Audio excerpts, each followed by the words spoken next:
during investigation, may mga nabasa kami sa mga cellphone nila ng mga text messages na napatunayan namin na miyembro sila ng Petaro.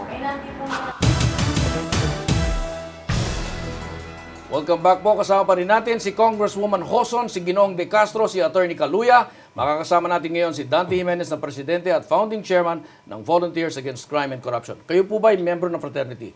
Hindi, Dong. Hindi. Okay. Ano ang laban nyo sa fraternity? Well, ang position ng VACC ay dapat, of course, binan na ngayon sa, sa anti-hazing law. But Yes. you see, ando doon pa rin yung hazing. Ang position namin dito, no physical violence. Yeah. At saka talagang dapat mas pairali natin dito yung mahigpit at malupit na, na penalty. Katulad ng death penalty. Kami matagal na namin sinasabi, we have to revive the death penalty law. Kahit na sabihin mong anong interpretasyon ninyo Yes. ng Catholic ng Church. Catholic Church, Yes. ang amin dito po ay sa amin, if you get the life of one person because of this heinous crime, You forfeit. You forfeit. Yes. So ang amin po dyan, Dong, dapat po mas palakisin ng ating Kongreso ang mga penalties. Kasi walang leksyon eh. Ano nangyayari ngayon? Tinasabi natin, kultura. Andiyan pa rin yung kultura eh. Kahit na meron na tayong 8049, but still, andiyan pa rin po yung culture of violence within various organizations. Itong batas na ito, itong 8049, practically tolerates hazing. Kaya sinasabi, it regulates hazing. Ba't ka mag-regulate pa ng hazing? Tanggalin na talaga definitely ang hazing. Sabi ko nga, Dong, kanina sa usapan namin, kung gusto mo ng physical, di you introduce boxing. Boxing. Taekwondo, karate. Gusto nyo para maprueba ninyo kayo lalaki kasi may mga nakakausap ako mga fraternity neophytes. Sinasabi, kaya gusto nilang maging member nitong iba-iba bang mga fraternity. Gusto pakita nila ang kanilang kalalakihan. Okay. But does that mean that yung fraternity sa medicine at saka sa ibang institusyon ay hindi ganun karahas? Paano po yun? Well, hindi ko alam sa ibang fraternity. No? Yeah. But siguro, ang nangyayari ko kasi dito, nung ako'y maliit pa, meron yung kasabihan sa Ingles na spare the rod and spoil the child. Kasi ganun yung kultura nung araw na physical measures, ginagamit talaga yung para i-disiplina. Pero ngayon, gawin mo sa Amerika yon, Patay ka. Oo. Magiging liable ka ng child magiging abuse. liable ka. So Yes. siguro, hopefully, magiging ganun na rin yung kultura dito ng mga fraternities at sororities. Okay. Sinasabi mo na yung nangyari yung pagkapatay ay sa isang fraternity, sa isang grupo na hindi pa po recognized. Hindi po recognized. Officially ng Alpha Pi Omega. Okay, ng APO. Apo. Okay. Ano ba ang inyong tingin na dapat gawin para hindi madrag ang pangalan ng APO? Actually po, kaya nga po sila hindi na-recognize because they violate yung anti-hazing law at yung AHO Pledge program po namin. Okay. That's why they will not be recognized for the next 5 years siguro. They will not be recognized. For the next 5 years. You know, my problem here, and I want to tell you is, frankly, grabe po ang nangyari ngayon.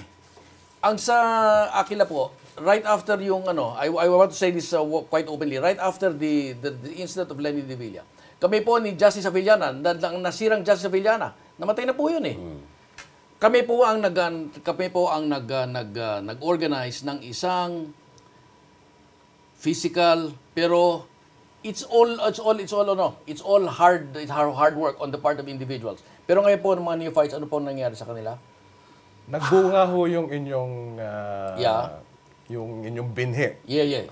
Nagbunga. Halos ganun na rin ho ngayon. Halos ganun na rin. Okay. Sa APO, ganun rin ba? Wala na po kaming hazing, sir. Wala na pong hazing. What do you think? Is it still going on? Yung hazing?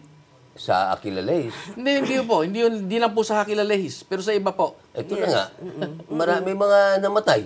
Ito, katulad nga kay Regdos, na biktima siya, napatay. Naawa ko talaga doon sa magulang eh. Alam mo, Dong, when I was watching the news about the parents, ang magulang, isang farmer, yung nanay naman, OFW, you could just imagine. That is the problem. Bakit ho sa kanya nagre-rely? Yun na nga eh. Sabi ko nga eh, ang posisyon namin dito, kawawa po dito ang mga maiiwan itong itong biktimang to. Yes. And I really would like to appeal, sabi nga, sa ating mga law Okay. enforcement. Ano po ang next step ng VACC? Well, ang position po namin ay appeal to Congress to review itong batas na ito. Nakikita ko dito, hindi lang yung kulang ng implementation, but ito po kailangan amendahan natin. Let us remove practically the word hazing in that law. Anti-hazing, dapat po ay matanggal yan sa batas. But is hazing prohibited under the law? Hindi talaga kinikilala ng Estado ang hazing eh. At ang totoo, ito ay illegal. Pero why is it in the institutions of law and military that's happening? Yes, so naiaano nila yan, parang na-justify nila yan na kung sa military ay kailangan matatag ang isang sundalo na kung meron siyang pinanghahawakang sekreto at siya'y mapunta sa kalaban, hindi siya basta-basta bibigay. Ganon ganon ang kanilang... Ayon sa 8049, kailangan kayo ba magbigay ng notice, ng initiation? Opo, meron po kaming mga notices, mga chapter na... Pero wala na Apo. kayong hazing, ah? Wala lang po kaming hazing Okay. halos. Now, do you have to have dalawang representatives sa paaralan? Yes po. Sila Meron po. lagi naroon? We have a form.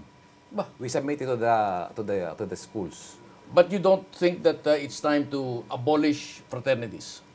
Hindi dapat. Palagay ko. Maganda pa rin yung... Sir, ang ano po kasi, ang problema po ngayon, ang eskwelahan ayaw i-recognize yung fraternity. Kaya naging underground. Yes.